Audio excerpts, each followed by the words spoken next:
Hello friends, it's me Harsha. എല്ലാവർക്കും സുഖമാണെന്ന് വിശ്വസിക്കുന്നു. ഇന്നും ഉച്ചക്കത്തേക്ക് കിട്ടിയ മീൻ ചൂരയാണ് കേട്ടോ. വെള്ളച്ചൂര എന്നാണ് ആ മീൻകാരൻ ചേട്ടൻ എന്നോട് പറഞ്ഞത്.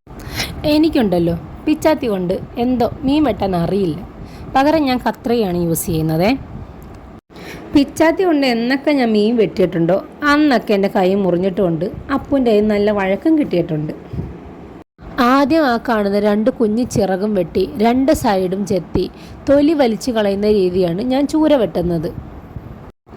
മീനിൻ്റെ തൊലിയോട് കൂടി വൃത്തിയാക്കി കറി വെക്കുന്ന രീതിയും ഞാൻ കണ്ടിട്ടുണ്ട്.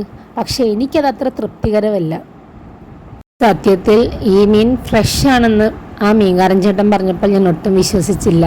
കാരണം ഞാൻ എപ്പോൾ മീൻ വാങ്ങിയാലും എന്തെങ്കിലുമൊക്കെ പ്രശ്നം കാണും. സത്യത്തിൽ എനിക്ക് മീനും തേങ്ങയും നോക്കി വാങ്ങാൻ അറിയത്തില്ലെന്നുള്ളതാണ് സത്യം. സാധാരണ ചൂര വെക്കുമ്പോൾ മുളകിലിടുന്ന അതേ മെത്തേഡിൽ വെച്ച് ലാസ്റ്റ് തേങ്ങാപ്പാൽ ഒഴിച്ചെടുക്കുന്ന ഒരു കറിയാണ് ഞാൻ വെക്കുന്നത്. അതാകുമ്പോൾ ഒത്തിരി എരിവും കാണില്ല, തേങ്ങാപ്പാലിൻ്റെ രുചിയും ചേർന്ന് കഴിയുമ്പോൾ കറി നല്ല സൂപ്പറാണ്. കഴിഞ്ഞ പ്രാവശ്യം ലീവിന് വന്നപ്പോൾ അപ്പൂന് ഞാനത് വെച്ച് കൊടുത്തായിരുന്നു. ഒത്തിരി ഇഷ്ടപ്പെട്ടായിരുന്നു അപ്പൂന് ആ കറി. ഈ കാണുന്ന രീതിയിൽ മീനിൻ്റെ 2 സൈഡിലും തൊലി ചെത്തിക്കളഞ്ഞാൽ പെട്ടെന്ന് തന്നെ നമുക്ക് ആ തൊലി വലിച്ചൂരിയെടുക്കാവുന്നതാണ്. എൻ്റെ വീട്ടിൽ അമ്മ തന്നെ മീൻ വെട്ടുന്നതും കറി വെക്കുന്നതും ഒക്കെ താരതമ്യേന ചെറിയ മീനുകൾ വെട്ടുന്നതിലും എളുപ്പം വലിയ മീൻ തന്നെയാണല്ലേ. എന്നാൽ ചൂര പോലുള്ള മീനുകൾ റെഡ് മീറ്റിൽ ഉൾപ്പെടുന്നതാണ്. എന്നാൽ കൊഴുവ പോലുള്ള കുഞ്ഞു കുഞ്ഞു മീനുകൾ കാൽസ്യത്തിൻ്റെ ഉറവിടവും കൂടെയാണ് കേട്ടോ. ഇന്ന് മീൻ വാങ്ങാൻ ചെന്നപ്പോൾ ലാസ്റ്റത്തെ പങ്കാണ് ഇരിക്കുന്നത്. കിലോയ്ക്ക് 130 രൂപ. 1.25 കിലോ വാങ്ങി. കുഞ്ഞിന് മീൻ വലിയ ഇഷ്ടമാണ്.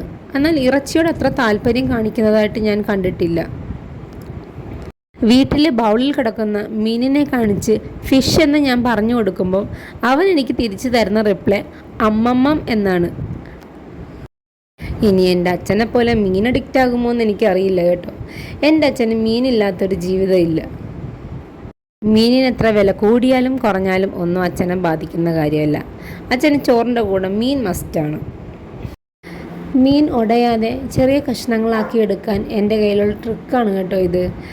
ആദ്യം മീൻ വറുക്കുമ്പോൾ വരയുന്നത് പോലെ വരഞ്ഞെടുക്കണം. എന്നിട്ട് ആ ഭാഗത്ത് കത്രിക കൊണ്ട് മുറിച്ചെടുക്കുകയാണെങ്കിൽ അത് പെർഫെക്റ്റായിട്ട് വരും.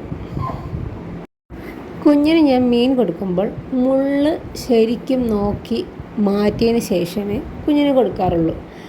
അത് ഈ മുറിക്കുന്ന സമയത്ത് തന്നെ ഇതേപോലെ 2 കഷ്ണങ്ങളാക്കി അതിൽ നിന്ന് മുള്ള് വലിച്ചു കളഞ്ഞിട്ടാണ് ഞാൻ സാധാരണ വറുക്കാറ്. അത് കൊഴുവയ്ക്കാണെങ്കിലും മത്തിക്കാണെങ്കിലും ഏത് മീനാണെങ്കിലും ഇതേപോലെ തന്നെ മുള്ള് വലിച്ചു കഴിഞ്ഞ ശേഷമാണ് വറുക്കാനെടുക്കുന്നത്.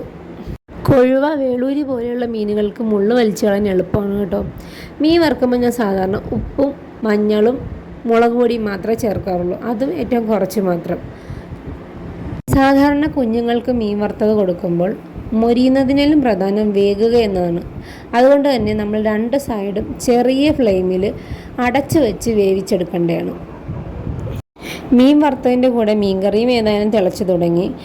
ഇന്നത്തെ എൻ്റെ മീൻ വിശേഷങ്ങളും എല്ലാം ഇഷ്ടപ്പെട്ടെങ്കിൽ എൻ്റെ ചാനൽ സബ്സ്ക്രൈബ് ചെയ്യുക, ലൈക്ക് ചെയ്യുക, കമൻറ്റ് ചെയ്യുക.